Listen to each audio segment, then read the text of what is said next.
দেবো হয়ে গেল তো দুটো ইলেকশন 10 বছর অতিক্রান্ত, কোথায় গেল সে 15 লাখ টাকা? করোনা কালে যে পিএম ফান্ড হয়েছিল সেই পিএম ফান্ডের কোন হিসেব যায়নি।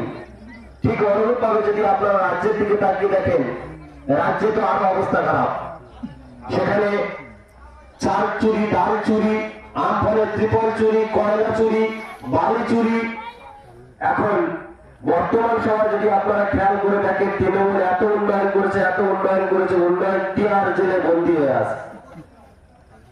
আর আমাদের সমাজে কিছু তৃণমূলের দুর্বৃত্ত নেতা